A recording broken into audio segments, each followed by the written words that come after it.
So how's everyone doing? We're doing good. How are you, Vinoben? Yes. Great. Perfect. Great. Perfect. I like all your adjectives. Great and perfect and wonderful and good. So I guess Jayshree Ben is definitely keeping everybody mentally fit as well, right, Jayshree Ben? Yes. Om Om Shanti. Shanti, can somebody help me, please? Om Shanti. Okay. Om So, Shanti. The video is not working. did you click on the video icon on Yeah, Zoom? I did. Okay. And what did it say?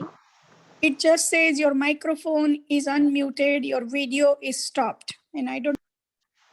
Maybe log out and log back in. That might help. Okay. So may I know who is asking? The video is stopped. Rashmi ji. Rashmi ji is asking. Rashmi ji. Okay. So let me from here. Let me send a request and see if that works.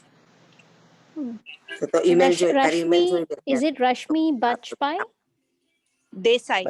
Desai. આવી ગયા અત્યારે મારે વાતો નહીં કરાય. Rashmi Desai.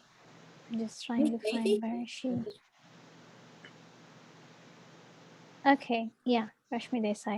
So let me send you the request. Do you see a request popping up on your screen asking you to start your video? Do you see it? She may have exited to log back in. Oh, okay. It still shows that she's here though. No, she is here. She is muted. Rashmi Ben. Oh, Rashmi Ben, you can unmute and talk. Yeah. okay. Hello. Now, Rashmi Ben, I think your video is on. You can hear me. I'm unmuted, but the video is stopped. Oh, well, it shows me your video is on. Okay, I'll log out and try to come back. Okay. Okay. Thank you. Sure. Hello, this is Lalita here. I would suggest Bill Gates' suggestion, and that is switch off your device and switch it on and then log in, and the glitch which is coming in will go away. Okay. Wow.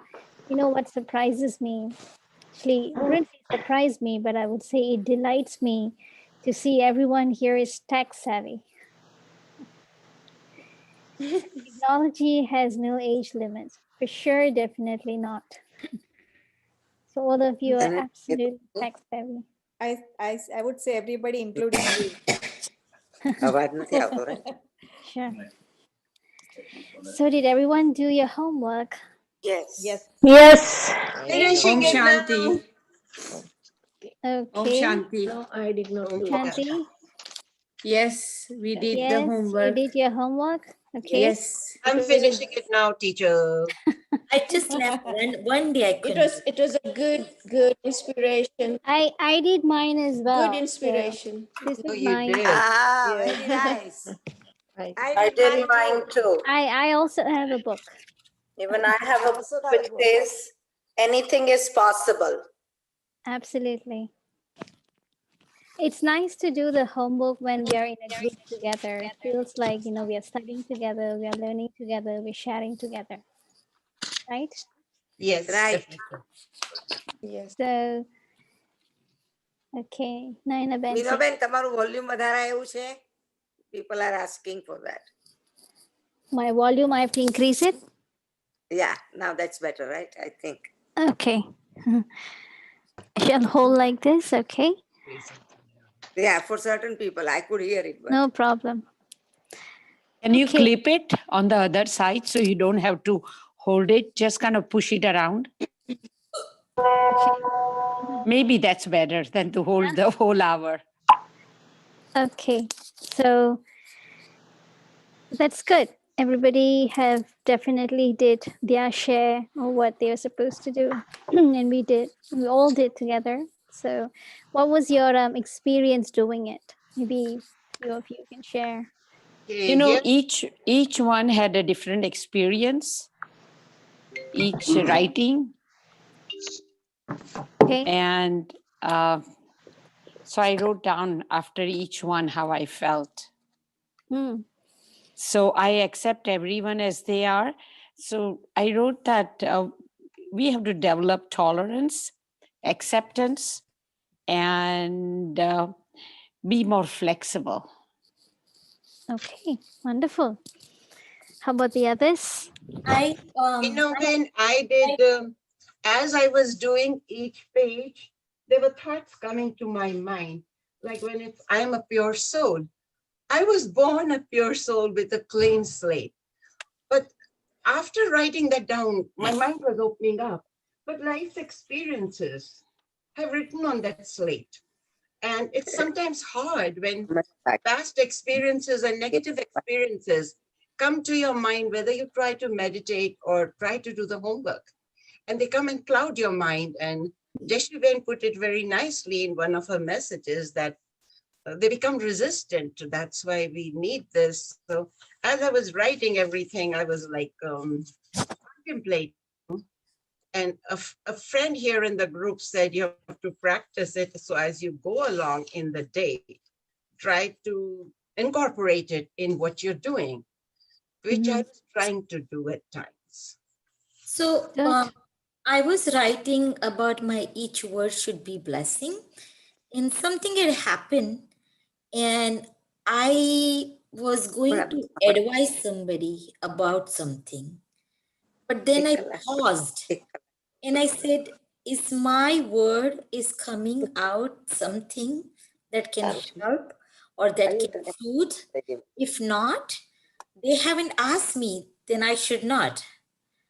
So that was my take on it. Nice. Everyone have separate experiences. That's nice. When I wrote all this as a homework, and it's like all about yourself. So is it something like you mentioned in your previous class that it's like mirror image, what you see and what you hear, the ideas you look into person who you're talking to or who you're dealing with. Is that correct? Am I understanding right? So Because it's like, basically, your soul, I'm talking soul. we are actually rethinking. We are actually restructuring how we think and feel about ourselves. And this restructuring is like creating a new foundation for you of how you value yourself. And then this becomes your base of thinking and accepting others. Okay. So we are creating a new foundation within us. So that is what this whole homework does. So shall we go into meditation? Yes. Okay. So I'm going to mute all of you so that we don't have any intervals, interruptions in the middle. I'm gonna put the light so you have something to focus on.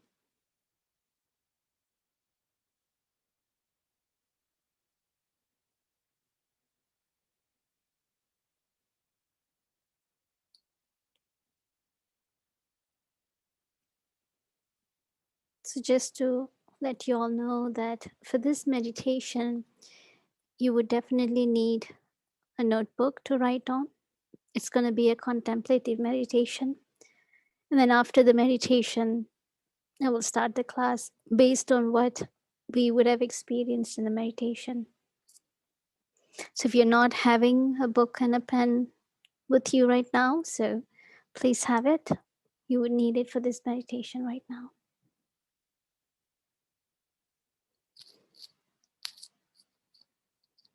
So let me sit back comfortably.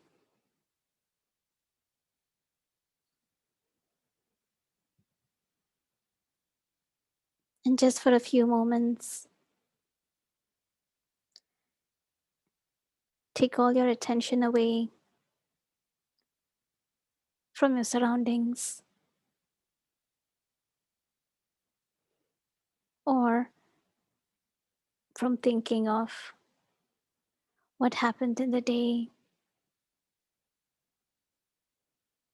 Just bring your full focus to this present, to within you.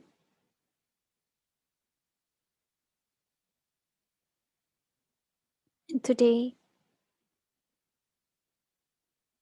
we are going to discover something deep and something very subtle about ourselves.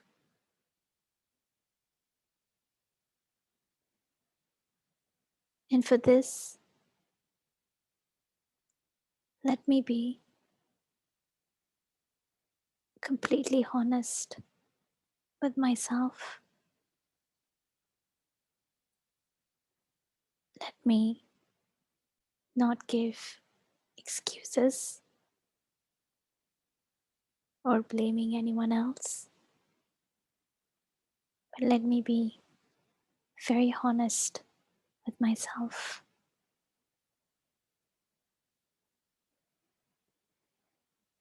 Going deep within myself,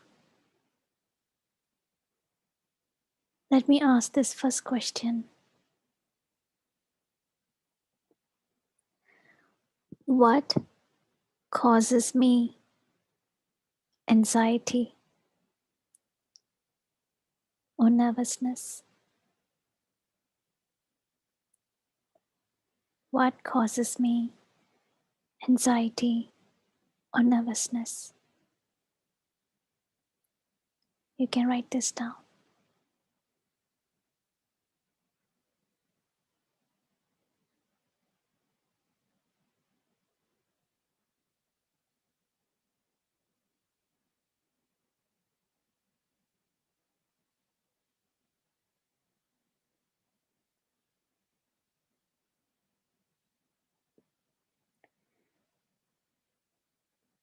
You may not have to write it in long sentences, but just in points is enough.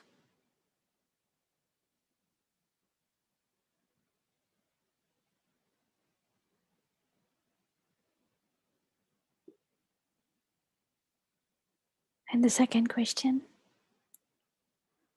what are some of my biggest fears? What are some of my biggest fears?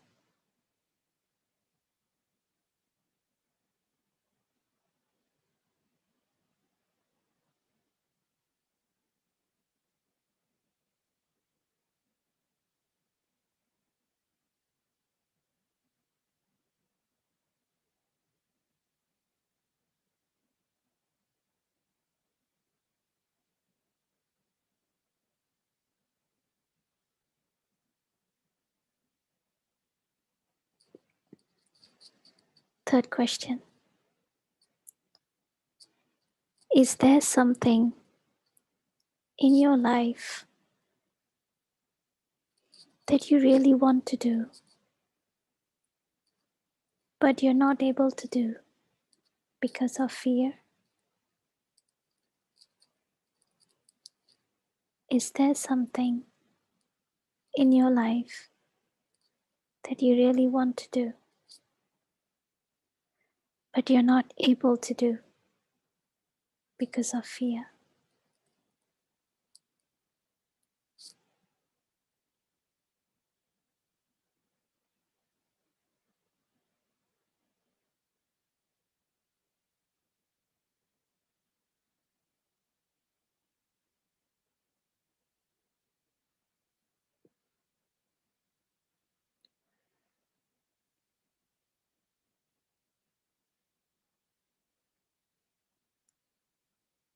Fourth question, have you avoided certain people or certain jobs or places or even conversations because of fear? Have you avoided certain people or jobs or places or conversations because of fear?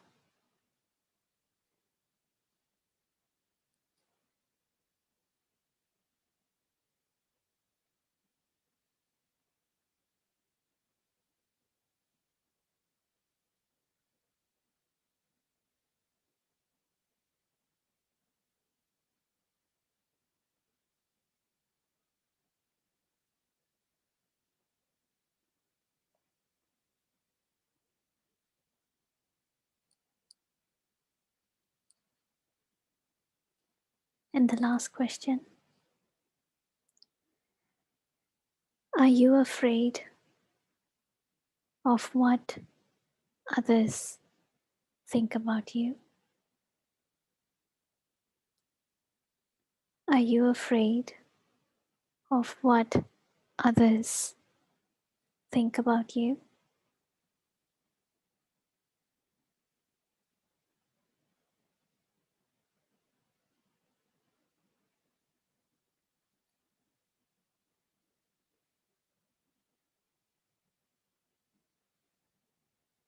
And now,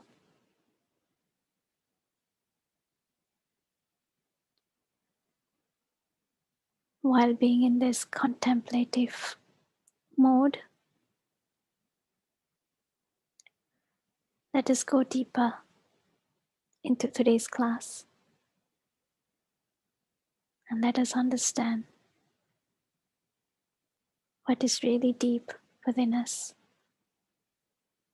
that probably we ourselves have not realized.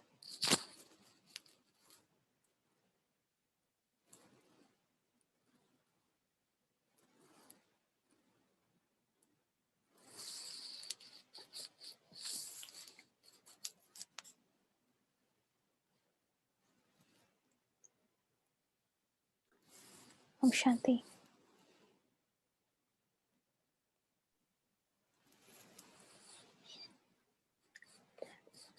Were those some very deep questions?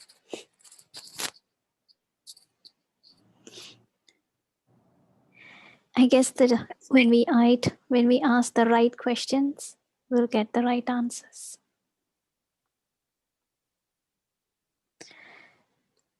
How many of you were able to answer all the questions? I was. I could too. And maybe for some of us, we could still be finding the answer for some other questions, but that's okay. The whole idea is just going very much deep within to the sanskara, to the core personality, what all of us have really, really deep within us. And sometimes it may not come out easily. Sometimes it may take a little more time to think about, to really understand. Because some fears can be so deep that we don't even realize we have a fear.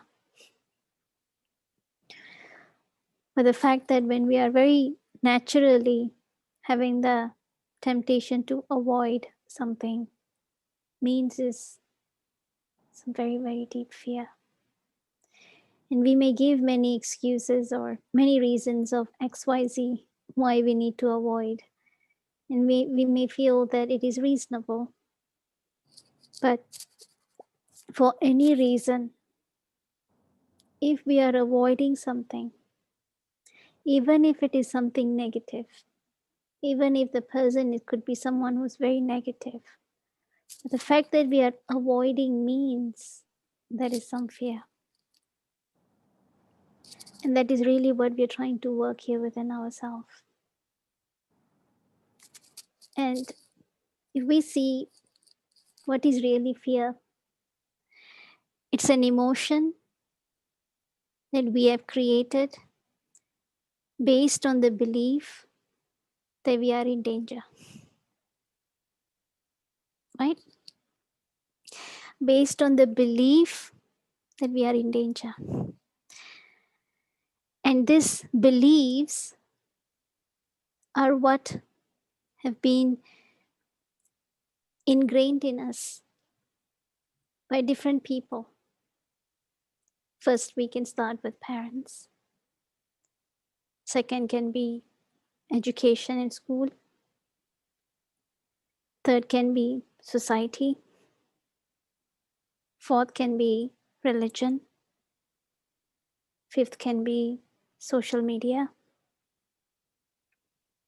Many exposures, many entities, people that we have shaped these beliefs. Do you agree? Do you feel that there are just so many souls in our life that we have shaped our beliefs from? Yes, in the past. In the past. And it is now time to check if those beliefs are really true, or if those beliefs are worth keeping, or those beliefs are worth discarding. What is helping me to grow?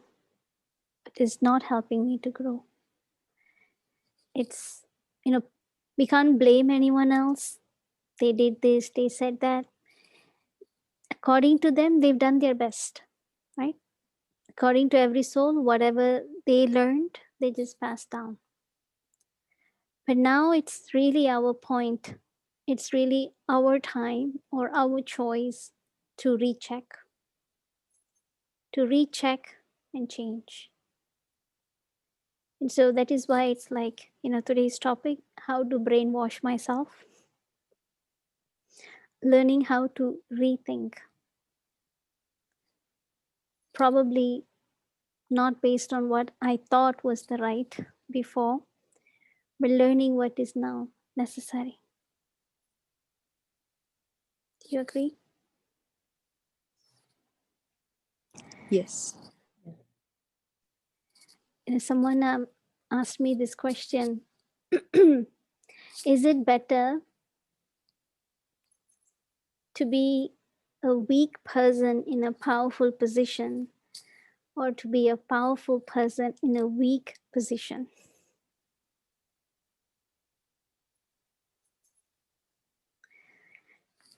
It's better to be a weak person in a powerful position. Acha? Yeah. I disagree. I think it should be a No. powerful person in a weak No, position. I think the other way. Because there is room Be to powerful grow, in there a is room to learn, there's room Okay. to expand. So let me give an example, and then based on that, you can say which is best for you. So let's say a president of an association or even a country is a very, very big position, powerful position. Yeah. But if the soul is weak, can the soul manage well? Sorry? If the soul is weak, if it's a weak person with weak, I would say characteristic or values, then would they do well in a powerful position? No. You are right, but a weak person would not be a leader, would not run for public office because they do not have that desire or ambition or leadership qualities. That's, I don't know if I'm right. No, it's not about right or wrong, Ben. It's absolutely, everybody's right. Everybody's, it's a view that we all are sharing. Yeah. But then let's use in our personal lives right now. Let's just see in terms of a family, right? In a family unit, we have parents, we have children, and parents are sort of in the powerful position, either father or mother, in a powerful position to lead the family. Yeah. And so the future of the family is sort of being molded by the parents. Yes. Right? Yeah. But if the parents themselves are weak, Yeah. then the upbringing, exposure the children would receive, whether in terms of values, whether in terms of sanskaras, whether in terms of education, will be compromised. Yeah. So that's we're just gonna use like our daily life examples. And now let's use the other example, a powerful soul in a weak position. So let's say, for instance, a lot of you are parents. I could definitely see, and a lot of you are mothers. Mothers can easily be taken advantage of. I would say some mothers.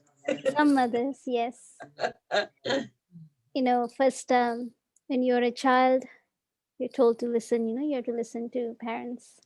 Then when you get married, in-laws, and then spouse, and then children, and then grandchildren. So in all these generations that as a mother you go through and you see, it seems that that's what society says, that you have to keep these people in front. You have to keep these people are the priorities. That's what society or our parents or our religion, our culture would have taught us. And so over a period of time, what happens is we start bending, bending, bending, bending. Maybe till some time where it comes where we start losing our individuality, our own identity, because we feel everyone else comes first. So what happened is I start becoming weak. But if, let's say, the mother becomes a very strong soul in that household, and the mother, yes, she has involvement in everyone's life in that household, and if she has such a powerful vibration, such a powerful stage in her mind, then even despite being in a weak position, when I say weak position, means despite being, I wouldn't want to say misused, but definitely taken advantage of, or I would say people are always just coming up to you for everything and you have to do everything for that, then you will start influencing them, making them better through your stage. And then how everybody's life then get reshaped through your vibration. So that is how a powerful soul, despite of whatever their circumstances are, they will rise up. And when they rise up, not just them, everyone around them benefits. And so, Agree. sorry. Yes. And so now, yes. And so now it is, first is our checking point within us. And I don't want you to answer like right now these questions because it's very much personal for you. You don't have to answer, but you have to know for yourself, were you able to answer these questions or not? Because it's a real deep checking. And why are we working on fears today? Because we've already worked on how to create a powerful foundation, how to choose certain affirmations and bring that as an ingrained as a seed within us. But I remember Rasha Ben, is it Rasha Ben, right? Rasha Goel, I think RG. That's what I see. Your name is RG. Ragini Goyal. Ragini. Okay, perfect. So she was sharing that as she was writing, a lot of these thoughts were coming about our past, about this and that, and You know, when we say I'm a pure soul and then all this, but you're not pure soul. You did this, you said this, you did that, you made this person sad. XYZ reasons pop up. And then when I say, okay, my word is a blessing, no, that's not true. You made this person sad, you made this person cry, or you were envious of this person, you were jealous of this person, you gossip about this person, XYZ. Everything comes up. And it's definitely, you know, you'd be very surprised. It's actually normal. It is actually normal for all of this to come up. Every single one of us are facing the same challenge. Our whatever is in our sanskaras, everything is erupting and coming up, especially when we are trying to go against it, when we are trying to go against or what we have done so much in the past, trying to go against the habit. It's very, very normal, very common. So don't go into that mode of disappointment with yourself. There is definitely a chance to change it, to re-record those memories. Definitely there's a chance. There's a chance. And that's really what we are doing right now, is all these feelings that erupted came out of that fear. And that is what we are wanting to check right now. What is the deep, deep, very deep fear that's within us? And particularly, you know, targeting these fears, understanding these fears. And then the next step is facing it.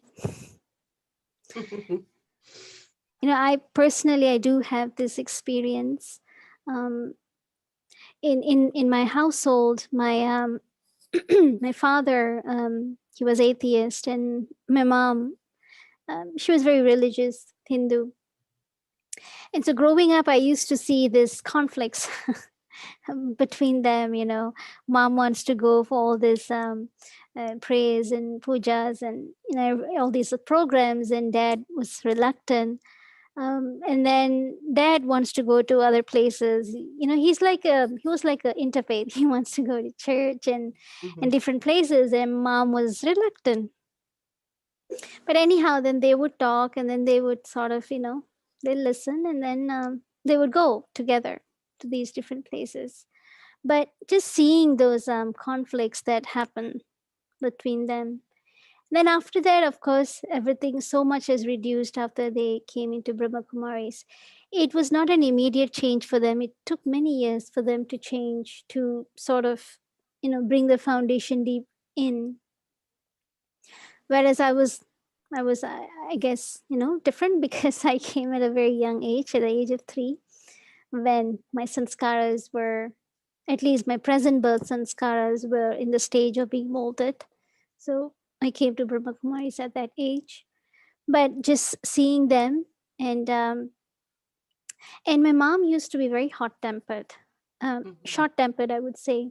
And it was not that she was doing it as a, I would say, as a choice. In her life, she has gone through a lot of trauma. And she has 13 siblings, and she's the eldest. And my grandfather used to be also a very short-tempered person. He was in the military. And my mother would, you know, shield her siblings to protect them when my grandfather would beat them. So she would like sort of the receiving end, and you know, XYZ. She has just a lot of experiences in her life she would share. And growing up, we were not from a sort of well-to-do family, but very decent, I would say, decent family in terms of finance. But both parents worked very hard. And I would remember mom, her shift always would change every other week. So, you know, she has that all the sleepless nights, the tiredness and everything. So sometimes, you know, when you don't have enough sleep, you go into that phase of just that irritation, suppression.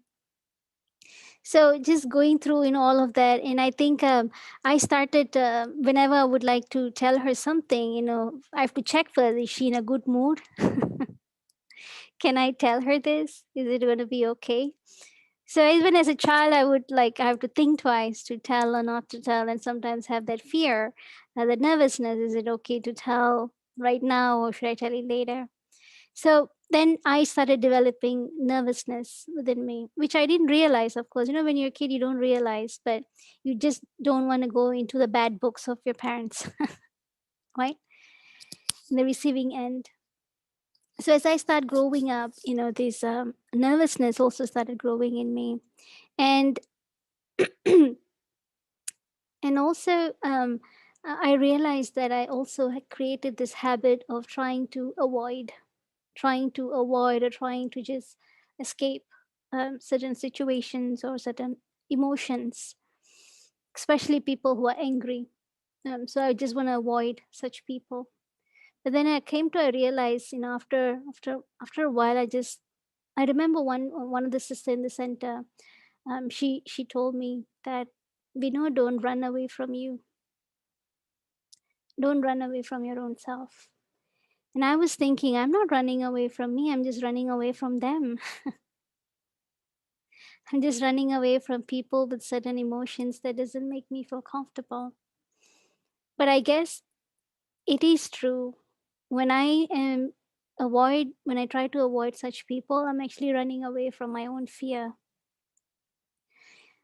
And that's when I just realized, ego is a protection system we've created for us.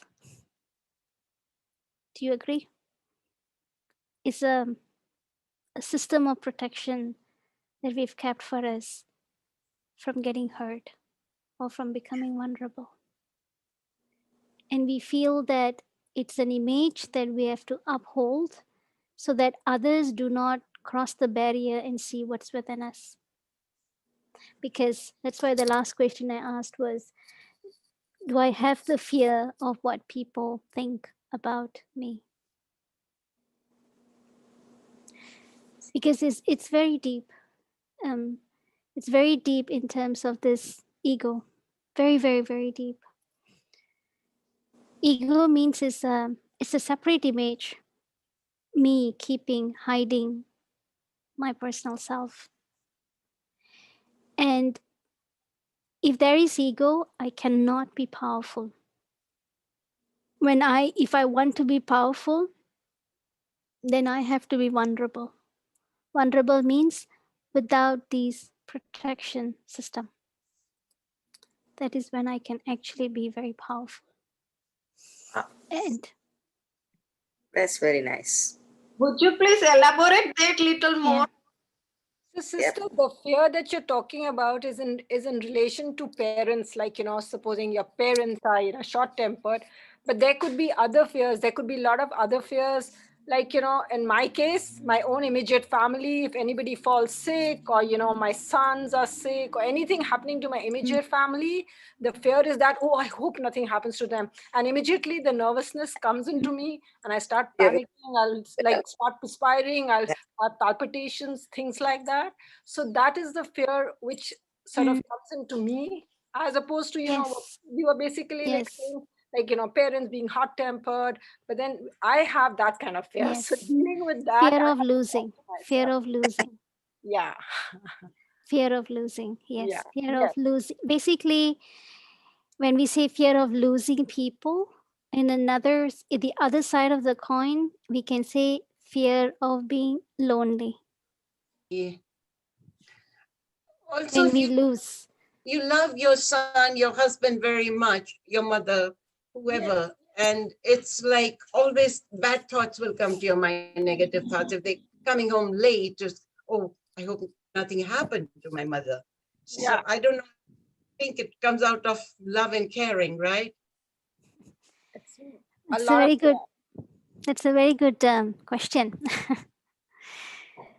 Care and concern may sound as if they're similar, but actually it's not similar. Care is a very positive energy, but concern comes with negative energy. Okay. Concern comes with what ifs. Care comes with it is what it is. So when there is, and how do I differentiate whether I'm having care or I'm having concern? Is that, there is again a difference between love and attachment. Love is a sense of freedom, and it's very deep, but it's very pure, and there's a lot of freedom. But in attachment, very, very subtly, there is a self-interest. And when I say self-interest, example, they should be happy, they should be okay, everything should be fine, everything should be all right. And if something goes not right, then I am unhappy. So I do not want to see anything happen to them. Indirectly means I do not want to see myself being unhappy. Yes. It's very subtle. Yeah. So there is a self, very, very, very subtle. There's a self-interest in attachment, and that can be converted as concern. But in concern, what happens is we are creating a lot of what ifs, thoughts. Remember what I said? When you create it too much or too long, it is enough to manifest. Correct? Anything that becomes a repetitive in our thoughts, it is enough to manifest. And so that is why it is rechecking. And when I have so much care for them, when I have so much love for them, then wherever they are, immediately my mind wishes their safety, and wherever they are, I wish them peace. I wish them safe. And in that wishes, there is no nervousness, but definitely there is that guarantee, that feeling of guarantee. Yes, they are safe. I know they are safe. I know that they are peaceful. That guarantee is there. Yeah, that's true. That is because that is the difference between fear and being loving. And this is where, again, coming back to the same equation, I have to face my own fear. I cannot, not even avoiding. Sometimes we can even give excuses. We feel it's nothing wrong. We feel it is necessary. Subtly also we can give excuses to ourselves, and we can say, no, it's fine, it's perfectly fine. Or we compare with others. Others are doing too. This is common. This is everyone else is doing.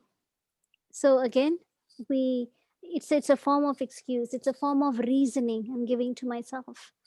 But once I start breaking down, dissolving all these reasons, coming back, then I will know what truly, truly is that I'm fearing of. And that is what I said, is that you can only be powerful when you become vulnerable, when you do not use ego as your system of protection. It's when you really become powerful. And currently I'm facing that journey right now. The more and more vulnerable I become, the more and more I stop doing even whatever are my urges are, but I stop and I talk to myself and know I'm going to do this. It is okay, whatever happens, but I'm going to face this again and again and again. I remind myself, I do my own self-talk, and I do. Nervousness will be there, but you know what? It doesn't matter. It's okay. I would rather be vulnerable now than to feel guilty later. It's a guilt, or sometimes this disappointments are so heavy. It's so heavy later that you might as well just face it now and be nervous for a short period of time. Do you think? They say that my grandmother always would say, it is better to be nervous now to tell the truth than to be afraid forever after telling a lie.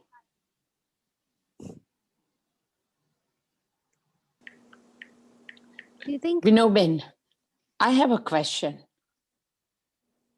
Hello. Yes, Hi. go ahead. Oh, you know what? Some of the fears are based on your past experiences. Like you gave an example last time that how you were roped at the late evening and you were moving with some fear for a while. So that fear is different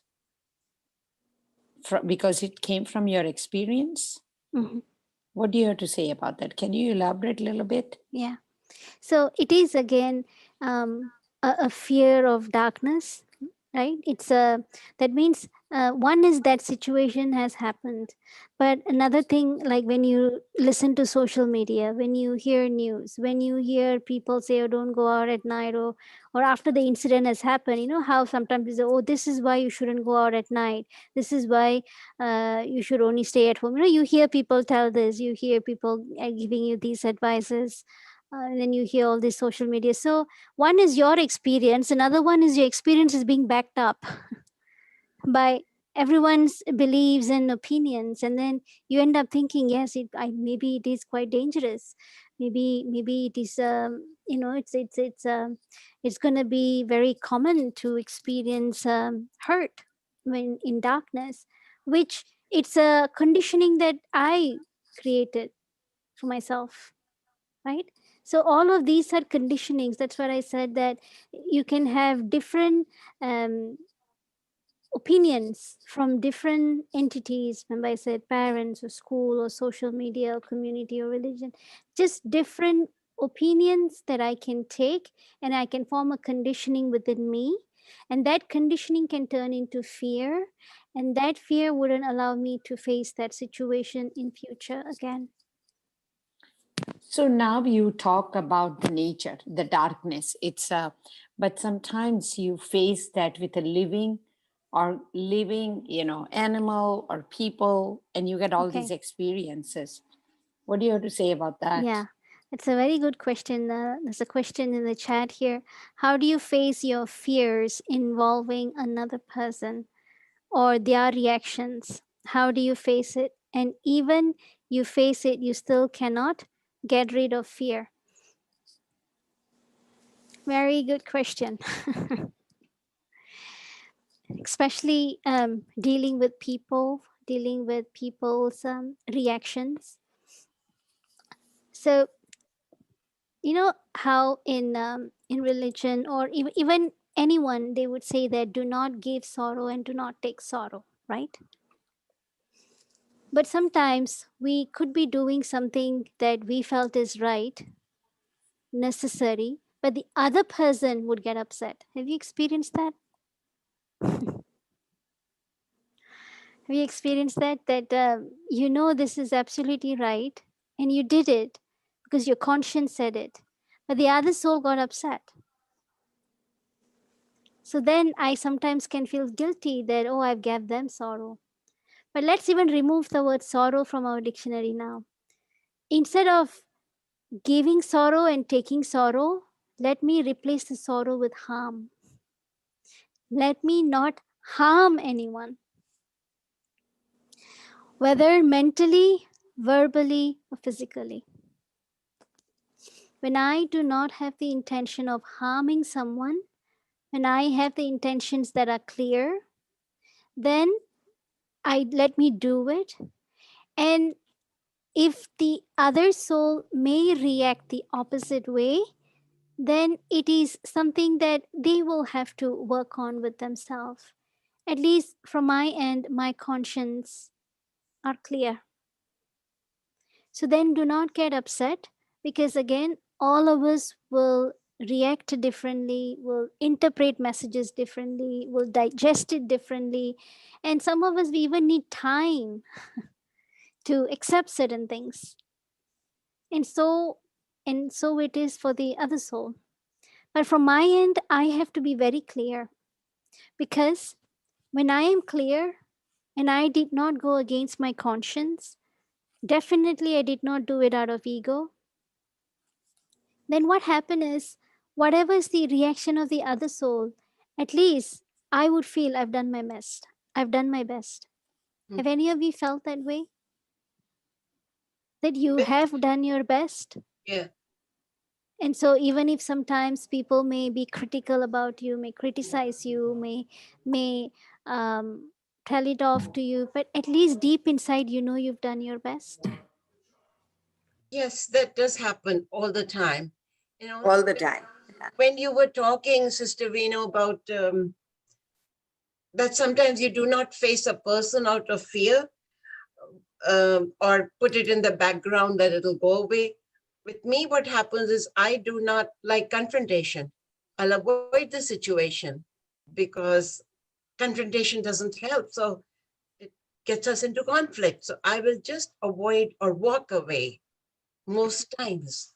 And that kind of helps. Yeah, so how Ragini said, even I agree. So what my parents would tell us is that ek chup so bala talati hai. So Yes, they say, you know, koi cheez aisi hai where there is a lot of confrontation, just be quiet. If you can't find a solution to it, just be quiet, because one chuppi can lead, you know, can get you away with a lot of problems. Yes. Yeah, that came slowly as I was growing up. It wasn't there in childhood. And so it takes a lot to walk away from a situation. So remember we said about we don't want to cause harm. Yeah. When I said we don't want to cause harm, you know, based on situation, it's gonna how do we do that? What are the actions that I need to do? Situation to situation, the choice will vary. In some situation, I need to speak up. In some situation, I need to be silent. So it is going to be situation to situation, and I need to feel the pulse. Will this be the right time to say? Or is this person may not be ready for this subject at the moment?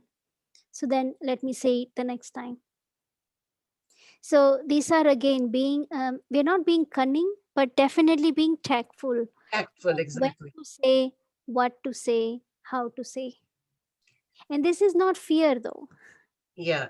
This is not fear because I'm not being nervous when I'm being quiet. I'm just being smart enough how to handle the situation. Yes, right, right. It is a different approach. So then there is something in the chat, and the question came was, you do your best, but the reactions of others give you sad feeling. Even though your conscience is clear, you want to help. So I need to understand where is my line of responsibility and where is the line of responsibility of the other soul begins. I can do my best, but I cannot be pleasing the other soul. That soul could have some set of expectations out of me, and they feel when these expectations are met, they'll be happy, right? Each other, we could impose expectations on each other. It's very common, very normal in a human relationship. But then, if I have to keep on meeting everyone's expectations and if I have to keep on pleasing others, end of the day, I will not be happy. And even if they are happy right now, what's the guarantee that they're going to be happy the next second? And so be very true to your conscience, be very true to yourself. Absolutely be very honest and be very true to yourself. Because out of that truth, out of that purity, that sincerity, whatever you do, definitely there's going to be positive vibration for sure. And if that soul is not agreeing right now, then the soul may consider it some other time. Because that soul may coming towards me with a negative vibration, but I am replying to them with a positive vibration. So what happens is some soul may understand quickly. some soul may take time to understand. Nevertheless, you will be absolutely be confident, and you will be comfortable being in your own skin. Meaning, you would at least feel you've done your best. Your conscience will say that. And because you are at ease, because you are calm, because you didn't go against yourself, you are able to give time to the other soul to decide and then to respond however they want to respond. Try this if you have not tried it, and you will know. But when I myself am not sure if I've done my best, then I will be waiting for some cue or some response from them, either maybe a smile or a body language from them, like a validation from them that they are happy with me. I'll be seeking a validation. Why? Because I'm not sure. So the moment I start seeking validation means itself I was not true to myself. But when you're true to yourself, you will never be seeking validation, and you would always be able to give them the time to digest. Okay? So I think, is there anyone has any other questions? Yeah, I have. Sister Vino, what do you have to think about people gossiping? People You gossiping. are in a group and somebody starts a topic, another 4 women, and you Yeah. are passively standing there, but you are a part of that passive, gossiping. And how do you deal with that? Okay. So if, let's say, even if you're standing there, but all the downloading is still happening. Downloading, in the computers, we download cookies. When we go to sites, we download cookies, but you won't even know that these things are getting downloaded in your computer. And then after that, when your computer gets overloaded or there's virus, it crashes. So even though I'm not verbally being involved or responding, but the fact that I'm being present there in the group, one, their words are going subconsciously. Two, I am also ingesting their vibration in me. So two things are happening. Words are going subconscious, vibrations are also going. So then I could have walked out, go and do something else, but these vibrations are still lingering in me. And then let's say we are talking about, I'm just going to give you an example. So let's say we're talking about Rajbai in the group. Okay, so maybe other souls are gossiping about Rajbai, and I may not have known Rajbai very well, but the next time when I see him, all these messages will come up. Whatever I heard, all these messages will come, and that would cloud my understanding or my perception about him even before me getting to know him. So I have a question here. So if Rajpai came to know that you are a part of that gossip group, how is going to handle you? I don't know. We have to ask Rajpai. So if you were in that case, what would you Yes. do?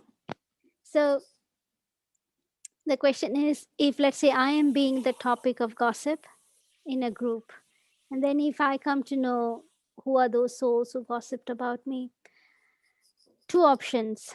Again, if I have ego or the arrogance, then there is hurt. Then either I avoid them or I confront them. Two ways. But I will not be able to accept what was being shared or spoken about me.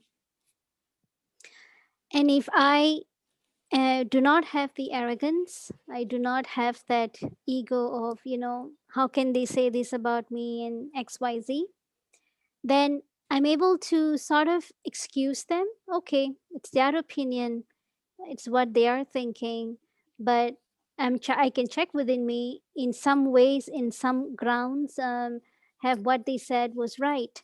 If deep inside I feel that no, it's not really true, maybe they just have not known me well, maybe they just have not understood me well, then how will I like to get to know them better so they can get to know me better? Either I can go and, talk with them, but not about the gossip that was spoken.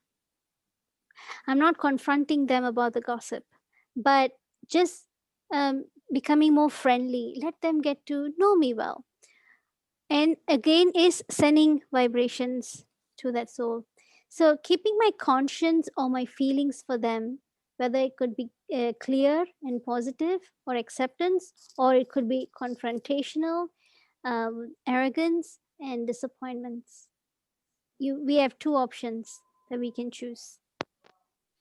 So that is why when I said to become powerful only when I become vulnerable. Jayshriben, you raised your hand. Yeah, I was just saying that it's operating at the higher rates of the tolerance, power to tolerate at the higher grade. There are usually grades, one with the green and bear method, and you understand and learn from it. And then the third one is the highest grade. So when you operate at the higher grade of the tolerance, you just breeze through it gossips don't touch us. So, okay, we have another Jayshriben who's raising her hand. You're muted. Unmute. Give out your own more positive vibration to them. So negative or any talk becomes the positive vibration. Like you become more spiritual and digest it positively or smile it out. Mm-hmm.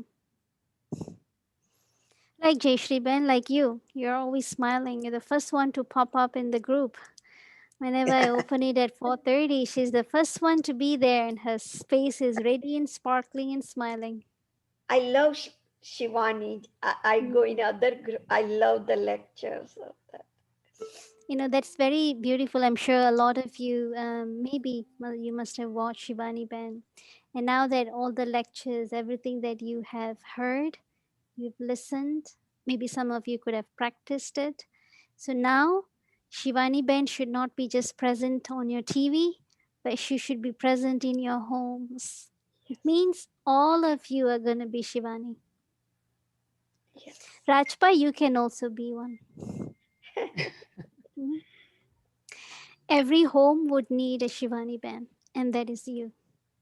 You are going to be such a strong influence foundation for your family that whatever situations, when you step out of the house, you have no guarantee of what vibration, atmosphere, situations are going to be, but you can give them the guarantee of that internal immunity. And you can make the soul very strong that no matter where they are, however negative or intense the atmosphere can be, but you can give such immunity for the soul that they can survive, that they can face it. So that is the duty for all of you. And Jayshriben, you are going to be the leader of this army. You're going to be the leader of this troop. I'll be the leader by practicing myself. Sure. So leader is one who leads but through practice, yeah? So all of us here we are spiritual army, right? We all are spiritual army. We are on a mission. Okay. So shall we go into meditation? If there's any other questions, anyone? I have a question. So you told about validation. When we are not true to ourselves, that's when we seek validations from others. But as a young kid, you always look for those That's how, at least I was taught, that I would look for validation from my parents or whoever it is. And I think that same goes with animals, right? We look for validation. So if we did the right thing or not. So how can you take that out of our system? Because I think it's embedded inside us, if I'm not wrong. Yeah. The equation that probably we have been brought up with is the fact that when I succeed, I'll be very happy. And the succeed comes through seeing others being happy or seeing others praising us, especially when you do very well in school. The parents will praise you. They will talk very highly about you to their friends and communities. They'll even give you gifts. So we've been taught that okay, when I succeed, people around me will be very happy. But then each time when we try to work hard to succeed, work hard, work hard, work hard, we sometimes when we don't see much validation, when we don't see much appreciation, and even if I've succeeded, but there's no validation or appreciation, then I feel as if my success is no value, is no worth, because nobody's telling that I did well. So now the equation is changing. Now the equation says only when I'm happy, I will actually succeed. And then that validation that I am looking, it will come through me, from me. That is that is what I'm working on. Let me receive validation from me by making me happy. And when I am happy, everything that I do, that is success. Whether the success is instant or the success can come later, but definitely there is success. And you know what's the first success is? I'm proud of myself. I'm happy with myself. That is your first validation, actually. We know when validation is actually, we are looking for a stamp of approval, like sometimes from the society, sometimes from our children, sometimes from our parents, because that's how we've been conditioned since childhood. Shabash, you did very well. You know, we're looking for that. And we get conditioned, I feel. Is that true? It is true. So today's homework or this week's homework is going to be about that. जैसे आपने कहा शाबाश from others, अभी हम खुद को शाबाश देंगे. Okay. Does it has anything to do with the self-esteem? Definitely. Definitely. Self-value, self-esteem, self-respect, all of this. It can be compromised when it is being expected externally, but it is definitely empowered when it is given internally. Okay. So can you repeat the homework, please? Yeah, I'm actually going to put up on the screen. Oh, okay. Sorry. Thank you. It's going to be a fun homework, actually. Don't worry, you're not going to write 108 times. So do you see this? That was fun too. It was fun. Okay. Someone said that's fun. Wonderful. So this is You have a gratitude. good students. We have a gratitude journal for this week. Each day, you write 5 reasons of what you're grateful for. You can even write more, but minimum 5. Thanks, Veda. So this will be the gratitude journal for this week, the homework for this week. And when you are writing this, what you are appreciating, what you are grateful for, not the sake of just writing, but deep from within you, you're feeling so much gratefulness when you're writing it. It could be, you can be grateful for such beautiful family that you're having, or you can be sometimes could be grateful or weather is wonderful. Anything that makes you feel happy and anything that reminds you something beautiful. When I see beauty in others, it reminds me of my beauty. Anything that makes you happy, anything that makes you appreciative, makes you feel valuable. So you can write down. Again, minimum 5, maximum up to you, however number you want. You can write this at any point of the day, because maybe sometimes, we might forget what could have just happened. So you can keep this journal with you as in when you're thinking about something, you're feeling something, you can write it down so that you don't forget end of the day. The question. before we start the day. Okay, very nice. Someone said, my daughters and I write 3 things every morning before we start the day. It's wonderful to be grateful about. Good. So you can write something if that's the practice that you're having. You can write it in the day, and then at the end of the night also you can check what all other things that you've been grateful for. So it's a checking point. It's a reminder of how valuable people are in my life, how valuable I am, how valuable my specialities are, or how valuable certain experiences are. It could be maybe some negative experiences, but still I learned something. I learned a lesson, and I could be grateful for that so that I can keep it in mind for future. Sure. Sure. So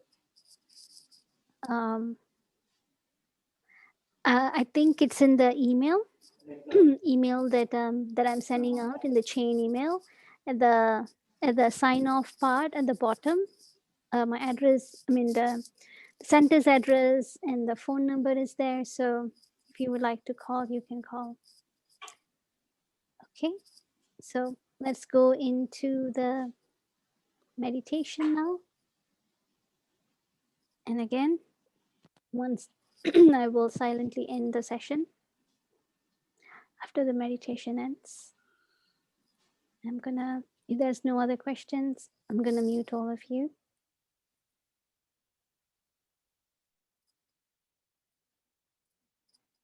Share the screen.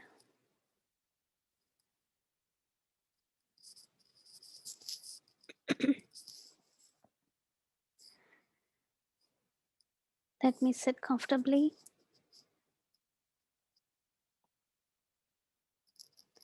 Keeping everything aside, if I'm holding anything.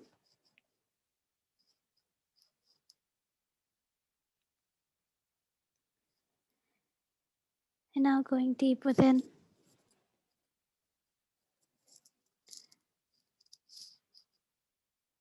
Let me check. What did I learn today?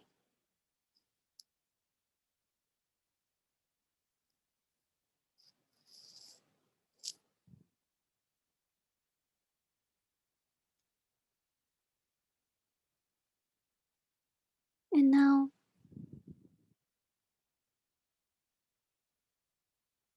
imagine that there is a point of light in front of you on one side, and there is complete darkness on the other side of you.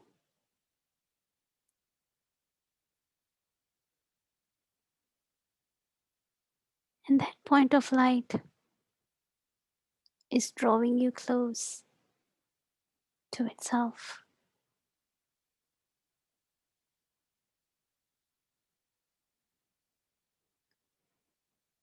And you allow yourself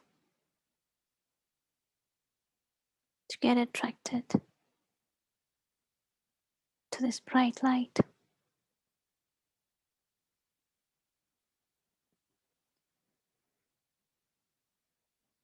And as you move closer to this light,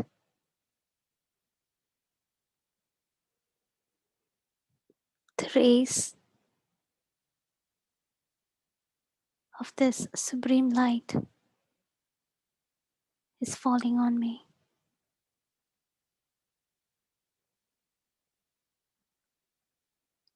And as these rays fall on me,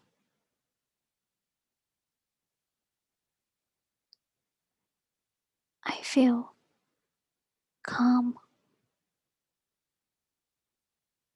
still.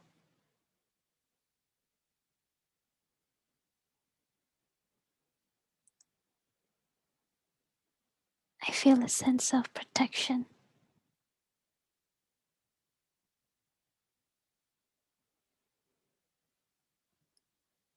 And And I can let go of all my fears.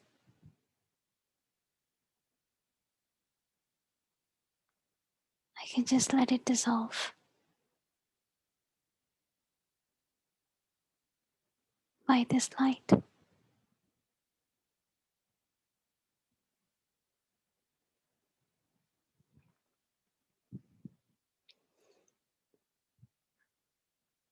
I feel brave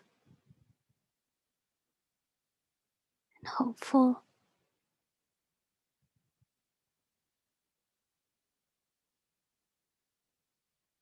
because I feel I'm not alone.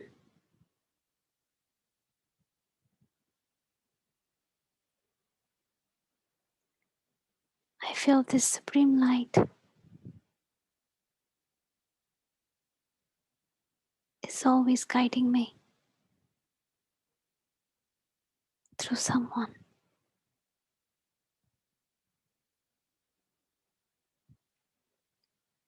And I know I would receive help, answers when I need it.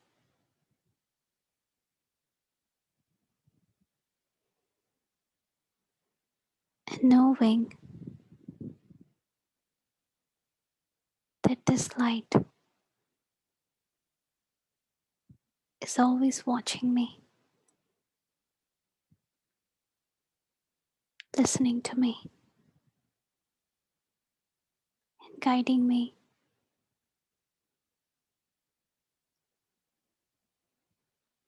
I feel safe.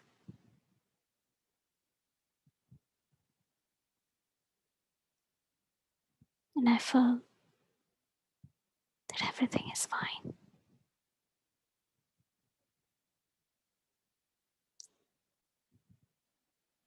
And so let me always remember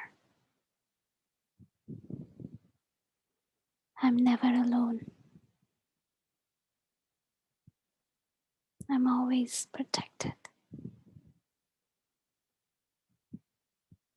I'm always safe.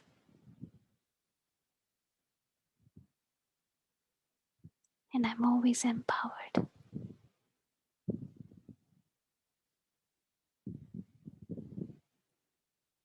Om Shanti.